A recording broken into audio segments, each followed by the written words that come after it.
જો આ એક પ્રશ્નને થોડોક સંવેદનશીલતાથી અને સામાન્ય સમજથી સમજવાની કોશિશ કરો. એક તો હવે આ બાળ ઉછેરના લગતી જેટલા ઉપદેશોને એવું સાંભળીને એમાં નાની નાની વાતો એવી આવે કે આપણને એ મને બૌદ્ધિક રીતે પર્સનલી હું મારો કહું મને બૌદ્ધિક રીતે એ ક્યારેય સ્પર્શતી નથી એમ, અથવા તો એ સહમતિવાળી નથી લાગતી.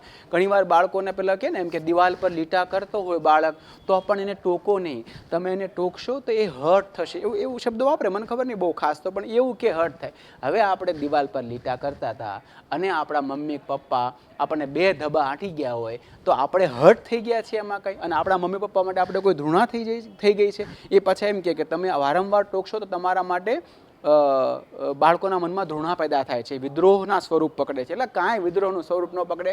એ બાળકને એટલી કોમન સમજ છે કે આ લીટા કર્યા એટલે 2 ધબા આંટી ગયા, બીજી વાર લીટા કરશો તો હજી આંટી જશે.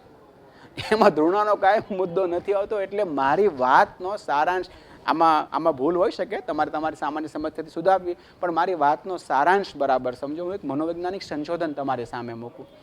બાળકો સામે આપણે પરિપૂર્ણ વ્યક્તિ તરીકે પ્રેઝન્ટ થવું, જીવવું જરૂરી નથી. પુરુષાર્થરત વ્યક્તિ તરીકે પ્રેઝન્ટ થવું અને જીવવું જરૂરી છે. આ મુદ્દાને સમજો તમે, આ વાક્યને બરાબર સમજો.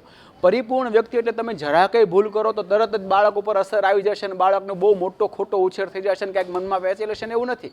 એક રિસર્ચ થયું છે, આ રિસર્ચ એવું કહે છે કે જે માતા પિતા ભૂલો કરતા હોય, બાળકો સામે ક્યારેક નબળા સાબિત થતા હોય, ઉણપવાળા સાબિત થતા હોય, છતાં એ ઉણપને, એ નબળાઈને પાછા સોલ્વ કરવાનો પુરુષાર્થ કરતા હોય, મમ્મી પપ્પા બે ઘણીવાર બાળક સામે ઝઘડી બેસે, ઝઘડ્યા પછી પાછા બે તાલમેલ મળવાની કોશિશ કરતા હોય ને તાલમેલ મેળવી લેતા હોય, આવા માહોલમાં જે બાળકો ઉછરે છે એ માનસિક રીતે વધારે સ્વસ્થ હોય છે.